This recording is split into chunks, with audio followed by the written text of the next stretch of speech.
നമസ്കാരം. ദൃശ്യവാർത്തകളിലേക്ക് സ്വാഗതം. എരുമേലി ടൗണിൽ പ്രൈവറ്റ് ബസ് സ്റ്റാൻഡിൽ എരുമേലി പഞ്ചായത്ത് വക ഇരുനില കെട്ടിടത്തിലുള്ള വ്യാപാര സമുച്ചയത്തിൻ്റെ സുരക്ഷ സംബന്ധിച്ച് പരിശോധന പൂർത്തിയാക്കി. പഞ്ചായത്ത് അസിസ്റ്റന്റ് എഞ്ചിനീയർ എക്സിക്യൂട്ടീവ് എഞ്ചിനീയർക്ക് റിപ്പോർട്ട് സമർപ്പിച്ചു. കോട്ടയം RDOയുടെ നിർദ്ദേശപ്രകാരമായിരുന്നു പരിശോധന. കെട്ടിടത്തിൽ അപാകതകൾ ഏറെയുണ്ടെന്നാണ് റിപ്പോർട്ട്. ഇനി എക്സിക്യൂട്ടീവ് എഞ്ചിനീയർ വിശദമായ റിപ്പോർട്ട് RDOയ്ക്ക് നൽകുന്നതോടെ കെട്ടിടം പൊളിക്കണോ, കെട്ടിടത്തിലെ സർക്കാർ ഓഫീസുകളും കടമുറികളും ഒഴിപ്പിക്കണമോ തുടങ്ങിയ കാര്യങ്ങളിൽ തീരുമാനമാകും. അറ്റകുറ്റപ്പണികളിൽ സംഭവിച്ച അപാകതകളാണ് കെട്ടിടം അപകടത്തിലാക്കിയതെന്നാണ് പ്രധാന ആക്ഷേപം. കെട്ടിടം റൂഫ് ചെയ്തപ്പോൾ പ്രവേശന ഭാഗമായ 2 വശങ്ങളിലെ പടിക്കെട്ടുകളുടെ മുകളിലെ മേൽക്കൂരയിൽ റൂഫ് ചെയ്തിരുന്നില്ല. ഇതോടെയാണ് ചോർച്ച വീണ്ടും ഉണ്ടായതെന്ന് കെട്ടിടത്തിലെ വ്യാപാരികൾ പറയുന്നു. 6 ലക്ഷം രൂപ ചെലവിട്ടാണ് മേൽക്കൂര റൂഫ് ചെയ്തത്. മേൽക്കൂരയുടെ അടിയിൽ പ്ലാസ്റ്ററിംഗ് നടത്തി പെയിന്റും ചെയ്തിരുന്നു. എന്നാൽ രണ്ടാമത്തെ നിലയിൽ കോൺക്രീറ്റ് മേൽക്കൂരയിലും ഭിത്തിയിലുമായി വളർന്നുകൊണ്ടിരിക്കുന്ന ആൽമരത്തിന്റെ തൈയും വേരുകളും മുറിച്ചു മാറ്റിയിരുന്നില്ല. ഇത് വളർന്ന് വേരിറങ്ങി കെട്ടിടത്തിന് ബലക്ഷയം നേരിട്ടെന്നാണ് ആക്ഷേപം. ഇക്കാര്യം പണികൾ നടക്കുമ്പോൾ തന്നെ കരാറുകാരനെയും ഭരണസമിതിയെയും വ്യാപാരികൾ അറിയിച്ചിരുന്നെങ്കിലും ആരും ഗൗനിച്ചില്ല. കെട്ടിടത്തിൽ നിലവിൽ ചോർച്ചയുണ്ട്. മേൽക്കൂരയിൽ ചില ഭാഗങ്ങളിൽ കമ്പികൾ ദ്രവിച്ച നിലയിലാണ്. മേൽക്കൂരയിലെ കോൺക്രീറ്റ് ഭാഗങ്ങൾ ചിലയിടങ്ങളിൽ അടർന്നു വീഴുന്നുണ്ട്. രണ്ടാമത്തെ നിലയിൽ വില്ലേജ് ഓഫീസ്, ലൈബ്രറി, പൊതുമരാമത്ത് സെക്ഷൻ ഓഫീസ് എന്നിവയും താഴത്തെ നിലയിൽ കടമുറികളും പൊതു ശൗചാലയവുമാണ് ഉള്ളത്. കെട്ടിടം പൊളിച്ചു മാറ്റണോ, അറ്റകുറ്റപ്പണികൾ നടത്തി സുരക്ഷിതമാക്കാനാകുമോ എന്നതാണ് ജനം കാത്തിരിക്കുന്നത്. News bureau, Erumeli.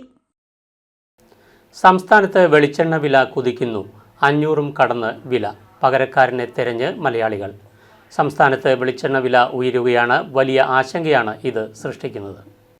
തിരുവനന്തപുരത്ത് ബ്രാൻഡഡ് വെളിച്ചെണ്ണയുടെ ചില്ലറ വിൽപ്പന വില 564 രൂപ മുതൽ 592 രൂപ വരെ ആയിരിക്കുകയാണ്. പരമാവധി വിൽപ്പന വിലയായി 675 രൂപയാണ് മിക്ക ബ്രാൻഡുകളും കവറിൽ രേഖപ്പെടുത്തിയിരിക്കുന്നത്.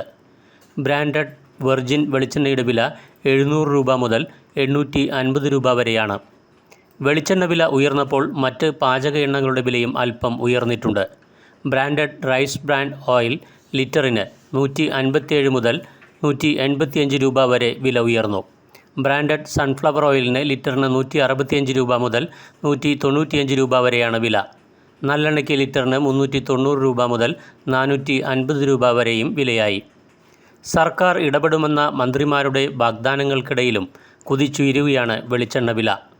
ലിറ്ററിന് 500 കടന്നതോടെ പലരും വെളിച്ചെണ്ണയ്ക്ക് പകരക്കാരനെ തെരഞ്ഞു തുടങ്ങി. കുറഞ്ഞ വിലയ്ക്ക് വെളിച്ചെണ്ണ കിട്ടുമെന്ന പ്രതീക്ഷയിൽ സപ്ലൈകോ ഔട്ട്ലെറ്റുകളിലെത്തുന്നവർക്ക് നിരാശയാണ് ബലം. സപ്ലൈകോയിൽ വെളിച്ചെണ്ണ വന്നിട്ട് മാസങ്ങളായി. ഓണക്കാലമാകുമ്പോഴെങ്കിലും സർക്കാർ ഇടപെട്ട് വില കുറയ്ക്കുമെന്ന പ്രതീക്ഷയിലാണ് കേരളീയർ. പപ്പടം മുതൽ എല്ലാത്തിനും വെളിച്ചെണ്ണ തന്നെ വേണം. വില കുറഞ്ഞില്ലെങ്കിൽ ഓണമുണ്ണാൻ മലയാളികൾ പാടുപെടും. ന്യൂസ് ഡെസ്ക്, ദൃശ്യ ന്യൂസ്. ഛത്തീസ്ഗഡിൽ കന്യാസ്ത്രീകളുടെ ജയിൽവാസം തുടർന്നാൽ കേരള ക്രൈസ്തവ ജനത ഡൽഹിയിൽ പാർലമെൻറ്റിന് മുൻപിൽ ഉടൻ ഒരുമിക്കുമെന്ന് പാലാ രൂപത അധ്യക്ഷൻ മാർ ജോസഫ് കല്ലറങ്ങാട്ട്. ഛത്തീസ്ഗഡിൽ ജയിൽവാസം അനുഭവിക്കുന്ന സമർപ്പിത സഹോദരികൾക്ക് ഐക്യദാർഢ്യം പ്രഖ്യാപിച്ച് ഭരണങ്ങാനത്ത് നടത്തിയ പ്രാർത്ഥനാ യജ്ഞത്തിൽ സംസാരിക്കുകയായിരുന്നു അദ്ദേഹം. ആയിരക്കണക്കിന് ആളുകൾ പ്രാർത്ഥനാ യജ്ഞത്തിൽ പങ്കെടുത്തു. യോഗത്തിൽ മുഖ്യ വികാരി ജനറൽ വികാരി മോൺസിഞ്ഞോർ ജോസഫ് തടത്തിൽ, ഭരണങ്ങാനം ഫൊറോന വികാരി ഫാദർ സഖറിയാസ് സട്ടപ്പാട്ട് എന്നിവർ സംസാരിച്ചു.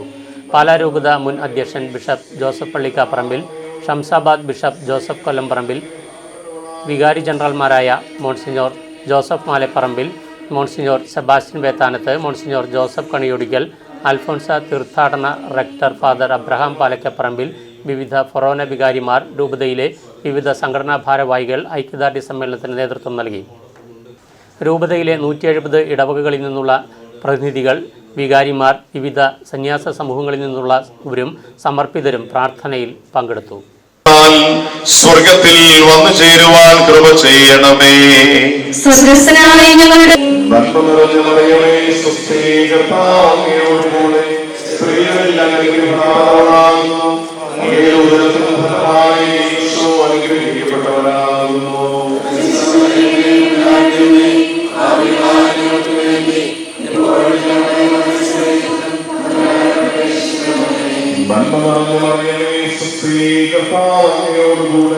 സ്ത്രീകളിൽ അനുഗ്രഹിക്കപ്പെട്ടവളാകുന്നു. അങ്ങയുടെ ഉദരത്തിൻ ഫലമായി അനുഗ്രഹിക്കപ്പെട്ടവനാകുന്നു.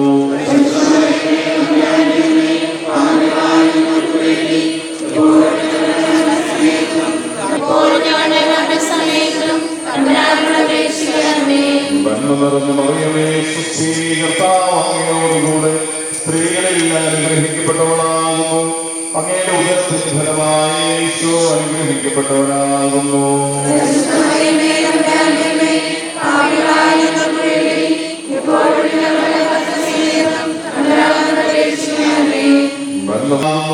അങ്ങയുടെ ഉദരത്തിൻ ഫലമായി ഈശോ അനുഗ്രഹിക്കപ്പെട്ടവരാകുന്നു.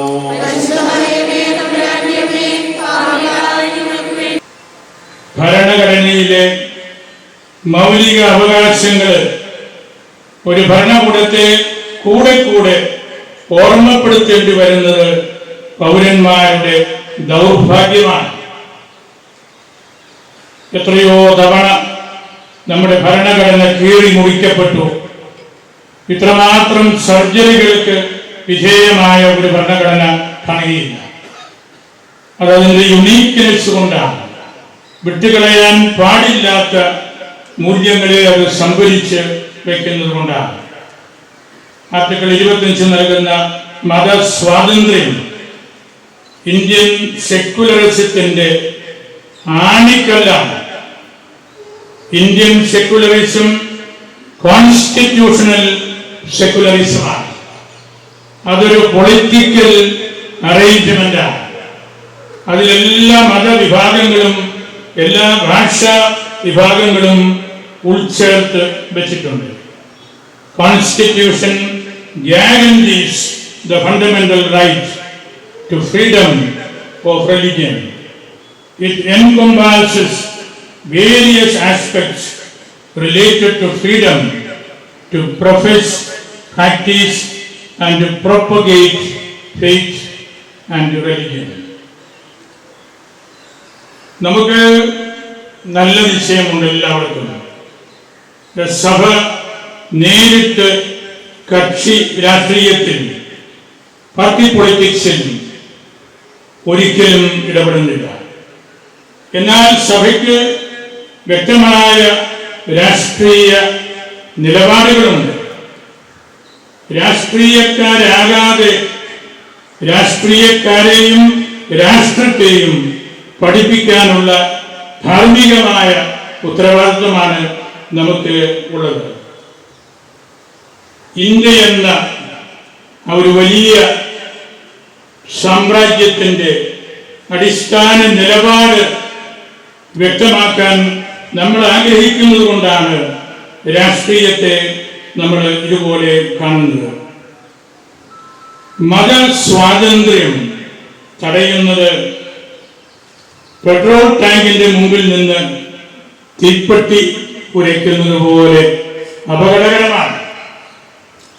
നമുക്ക് ഈ രാജ്യത്തെ ഏതൊരു പൗരനും കോൺസ്റ്റിറ്റ്യൂഷൻ നൽകുന്ന അവകാശമാണത്.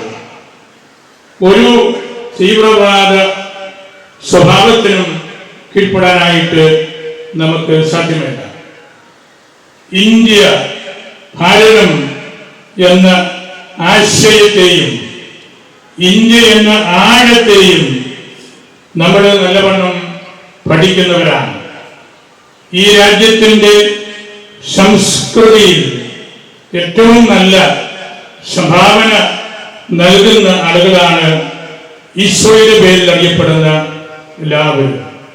ഛത്തീസ്ഗഡിൽ തടങ്കലിൽ വച്ചിരിക്കുന്ന 2 മലയാളി കന്യാസ്ത്രീകളെ മോചിപ്പിക്കണമെന്നാവശ്യപ്പെട്ടുകൊണ്ട് പൂഞ്ഞാർ തെക്കേക്കര മണ്ഡലം കോൺഗ്രസ് കമ്മിറ്റിയുടെ നേതൃത്വത്തിൽ മെഴുകുതിരികൾ കത്തിച്ചുപിടിച്ച് പ്രതിഷേധ സമരജ്വാല നടത്തി.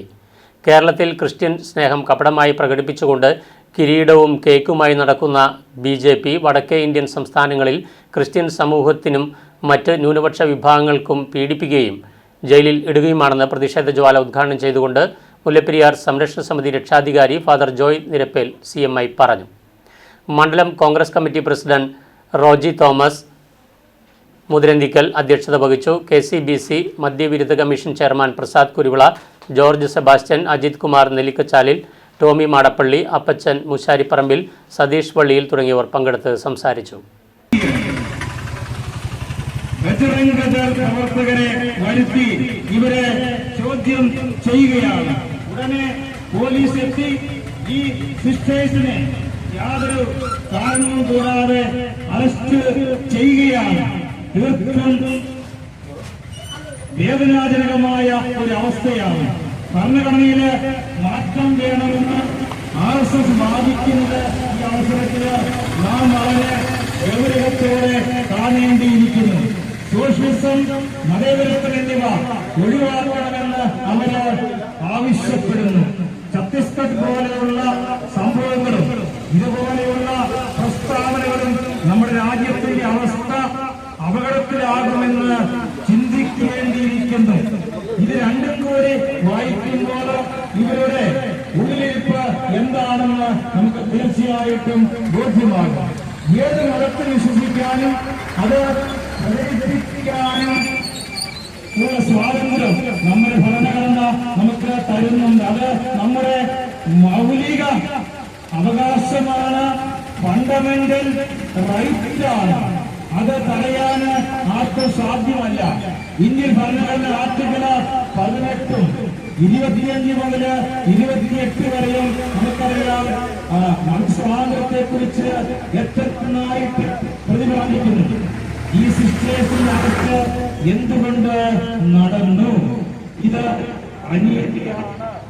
നാടും വീടും വിട്ട് വടക്കേ ഇന്ത്യയിലെ ആദിവാസി ഗ്രാമങ്ങളിൽ പോയി അവരെ സമൂഹത്തിന്റെ മുഖ്യധാരയിൽ എത്തിക്കുവാൻ വേണ്ടി അക്ഷീണം ഈ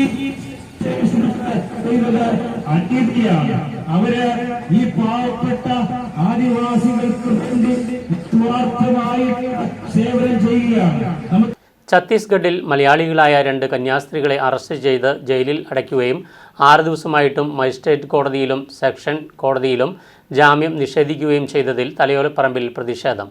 അറസ്റ്റിലായ സിസ്റ്റർ പ്രീതി മേരി, സിസ്റ്റർ വന്ദന ഫ്രാൻസിസ് എന്നിവർക്ക് ഐക്യദാർഢ്യം പ്രഖ്യാപിച്ചുകൊണ്ട് പൊതി കലയത്തുകുന്ന് സെന്റ് ആന്റണീസ് പള്ളിയുടെയും പൊതി സെന്റ് മൈക്കിൾസ് പള്ളിയുടെയും സംയുക്ത ആഭിമുഖ്യത്തിൽ മൗനജാഥയും പ്രതിഷേധ യോഗവും സംഘടിപ്പിച്ചു. ജയിലിൽ അടച്ചിരിക്കുന്ന കന്യാസ്ത്രീകളെ എത്രയും വേഗം മോചിപ്പിക്കണമെന്ന് യോഗം ആവശ്യപ്പെട്ടു.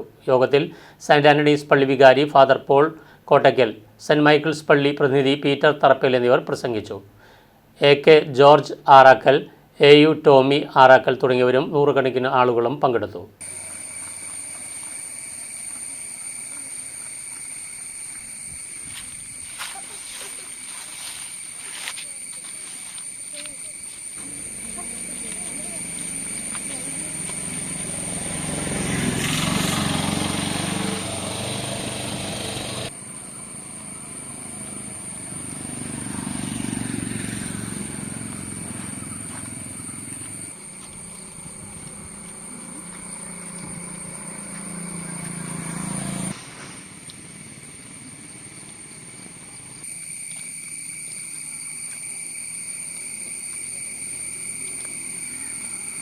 നമ്മുടെ ഭരണകർത്താക്കള് നിഷ്പക്ഷമായി നിർഭയമായി നീതി നടപ്പാക്കുവാനായിട്ടുള്ള ഒരു മനോഭാവത്തിലേക്ക് കടന്നു വരുമ്പോൾ മാത്രമേ ഇന്ന് കുറ്റവാളികളുടെ എണ്ണം കുറയുവാനും സുരക്ഷിതമായിട്ട് മനുഷ്യർക്ക്, പൗരന്മാർക്ക് ഈ ലോകത്തിൽ ജീവിക്കുവാനും അവസരം ഉണ്ടാവുകയുള്ളൂ.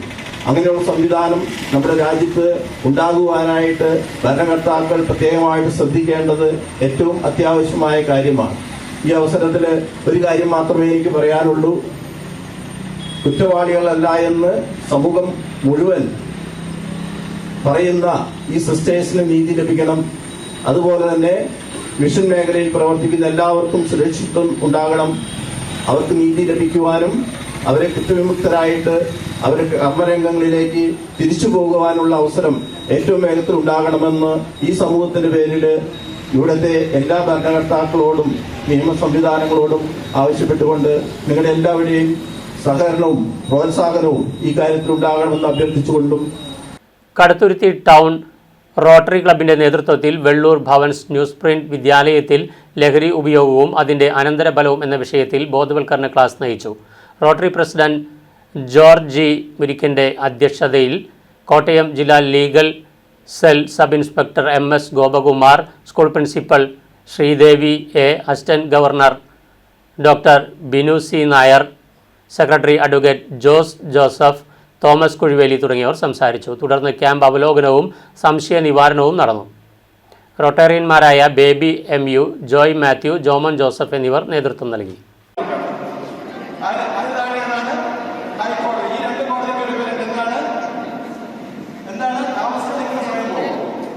സുപ്പീരിയർ കോടതികൾ അല്ലെങ്കിൽ കോൺസ്റ്റിറ്റ്യൂഷൻ കോടതികൾ, സുപ്പീരിയർ കോടതി, സുപ്രീം കോടതിയുടെ പേര് എന്താണ്? Apex court. ഇത് അക്കാഡമിക് യൂണിവേഴ്സിറ്റി പറയുന്നതാണ്, മനസ്സിലാക്കിക്കോളുക. അതിന് താഴെ വരുന്ന കാര്യങ്ങളാണ് എന്താണ്? ട്രയൽ കോടതികൾ. അതിന് താഴെ വരുന്ന കോടതികളാണ് ട്രയൽ കോടതികൾ. ട്രയൽ കോടതികൾ എന്ന് പറഞ്ഞാൽ വിചാരണ, കേസ് വിചാരണ നടക്കുകയല്ലേ? നമ്മളൊരു പ്രതിയെ പിടിച്ച്, പോലീസ് ഒരു പ്രതിയെ പിടിച്ച് നേരെ സ്റ്റേഷനിൽ കൊണ്ട് അറസ്റ്റ് ചെയ്ത് അയാളെതിരെ കേസെടുത്ത് അന്വേഷണത്തിന് കുറ്റപത്രം കോടതി കൊടുത്തു കഴിയുമ്പോൾ അയാൾ കുറ്റക്കാരാണോ ഇല്ലയോ എന്ന് സ്ഥാപിക്കുന്ന ആരാണ്? കോടതിയാണ് സ്ഥാപിക്കുന്നത്. വെരി ഗുഡ്, നല്ല കൈയടി കൊടുത്തത്. കോടതിയാണ് ഇങ്ങനെ സ്ഥാപിക്കുന്നത്, അല്ലേ? കുറ്റക്കാരനെ എന്ത് ചെയ്യും? ശിക്ഷിക്കും. അല്ലെങ്കിലോ വെറുതെ വിടും. വെറുതെ വിടുന്നെങ്കിൽ എന്തിനാണ്? നമ്മുടെ നാട്ടിലെ നിയമം അനുസരിച്ച് 1000 അപരാധികൾ രക്ഷപ്പെട്ടാലും ഒരു നിരപരാധി പോലും ശിക്ഷിക്കപ്പെടാൻ പാടില്ല എന്നുള്ളതാണ്. അപ്പൊ എന്തുപറ്റും? സംശയത്തിന്റെ ആനുകൂല്യമൊക്കെ നൽകി, അല്ലെ പൂർണ്ണമായിട്ട് തെളിയിക്കാൻ പറ്റിയില്ലെങ്കിൽ പ്രതിയെ വെറുതെ വിടും. പിടികിട്ടിയോ? ഇത് ഞാൻ പറയാനുള്ള കാരണം മുന്നോട്ട് വരാൻ പറയാം.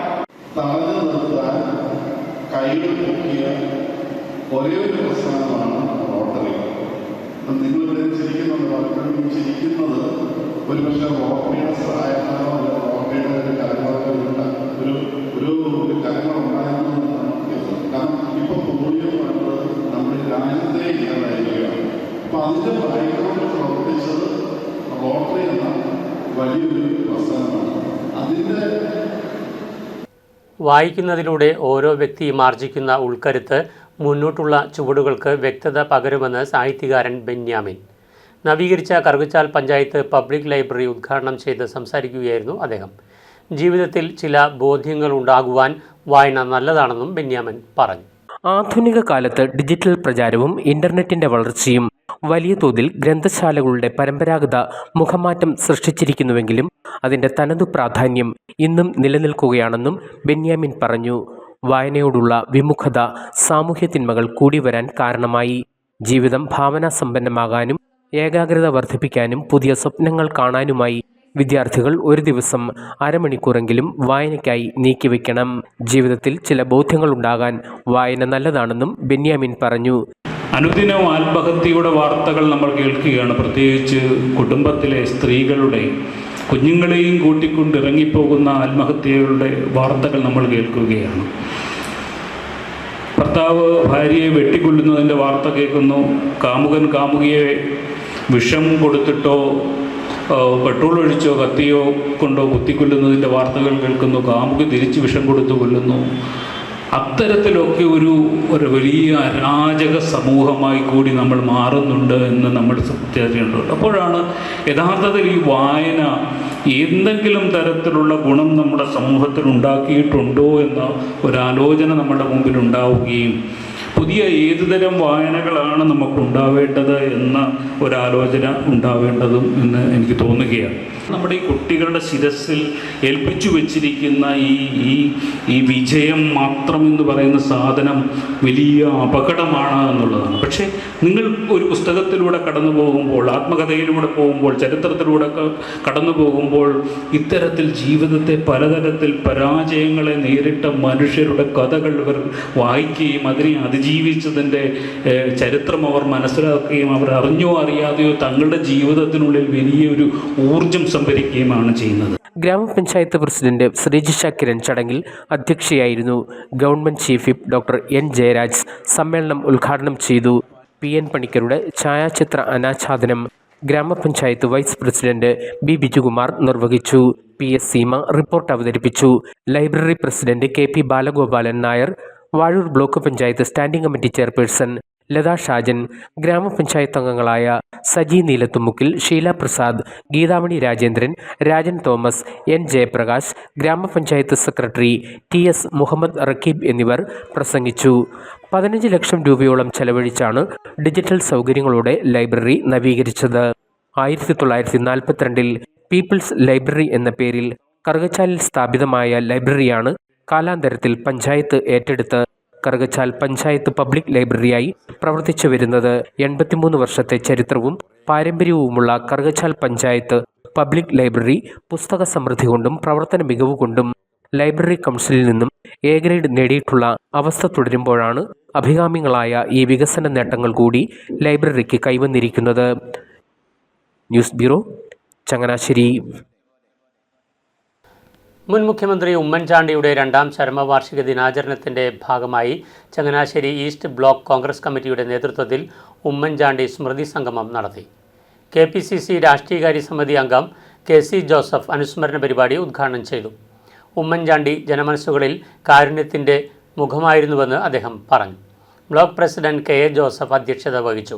KPCC general secretary Josy Sebastian, KPCC secretary PS Raghuram, DCC general secretary PH Nasar, DCC നിർവാഹക സമിതി അംഗം Antony Kunnumpuram, Sobichan Kannampally, Babu Kureethra, Motty Mullassery, PC Varghese, Siyad Abdul Rahman, Jomy Joseph, Babu Rajendran, Jayasree Prahladan, P Suresh, Biju Pullukadan, sister Celine എന്നിവർ പ്രസംഗിച്ചു. പക്ഷേ എങ്ങനെ അധികാരം കൊണ്ട്, മുഖ്യമന്ത്രിയാണെങ്കിലും നേതാവാണെങ്കിലും എങ്ങനെ അധികാരം കൊണ്ട് ജനങ്ങളെ സഹായിക്കാം, അതുകൊണ്ടാണ് അദ്ദേഹം ആലോചിച്ച കാരുണ്യ ചികിത്സാ പദ്ധതി വലിയ ആശ്വാസമായിരുന്നു. കാരണം ഒരു നിവൃത്തിയില്ലാതെ പോകുന്ന ആ രോഗികൾക്ക് അവരുടെ ചികിത്സയുടെ പണം സർക്കാർ കൊടുക്കുമായിരുന്നു. കേരളത്തിലെ സിസ്റ്റർ വന്ദന, മറ്റൊരാൾ വേറെ സിസ്റ്റർ, രണ്ടുപേരെ 4 ദിവസമായി ജയിലിലാണ്. ഒരു കള്ളക്കേസ് എടുത്തിരിക്കുകയാണ്, ഇല്ലാത്ത കുറ്റം പറഞ്ഞുകൊണ്ട്. അവരെ ആദ്യം ചെറിയ വകുപ്പിട്ട് കേസെടുത്തു. പിന്നെ ആ വകുപ്പ് ജാമ്യം കൊടുക്കണമെന്ന് ബോധ്യമായപ്പോൾ വകുപ്പ് മാറ്റി മതം മാറ്റം ആക്ഷേപിക്കുന്നു. അപ്പോൾ പാവപ്പെട്ട സിസ്റ്റേഴ്സ്, നമുക്കറിയാമല്ലോ, ഈ മേഴ്സി ഹോമാണെങ്കിൽ കേരളത്തിലുള്ള ഇന്ത്യയിലുള്ള കാരുണ്യ സ്ഥാപനം നടത്തുന്ന സിസ്റ്റേഴ്സാണ്. പനച്ചിപ്പാറ വെലിക്കളത്തിൽ N ശശിധരൻ നായർ നിര്യാതനായി. 73 വയസ്സായിരുന്നു. സംസ്കാരം ഇന്ന് ജൂലൈ 31 വൈകിട്ട് 4 മണിക്ക് വീട്ടുവളപ്പിൽ നടക്കും. വിവിധ ആവശ്യങ്ങൾ ഉന്നയിച്ച് ഗസറ്റഡ് ജീവനക്കാർ മാർച്ചും ധർണയും നടത്തി. കേന്ദ്ര സർക്കാരിൻ്റെ തൊഴിലാളി വിരുദ്ധ ജനവിരുദ്ധ നയങ്ങൾക്കെതിരെ പോരാടുക, തൊഴിലാളി വിരുദ്ധ ലേബർ കോഡുകൾ പിൻവലിക്കുക, സംസ്ഥാന സർക്കാരിൻ്റെ ജനപക്ഷ ബദലുകളുടെ അനിവാര്യമായ തുടർച്ച ഉറപ്പാക്കുക തുടങ്ങിയ ആവശ്യങ്ങൾ ഉന്നയിച്ചായിരുന്നു ധർണ. ഇടുക്കി ജില്ലയിൽ 2 കേന്ദ്രങ്ങളിലായി സംസ്ഥാനത്തെ ഗസറ്റഡ് ഓഫീസർമാരുടെ മാർച്ചും ധർണയും നടന്നു.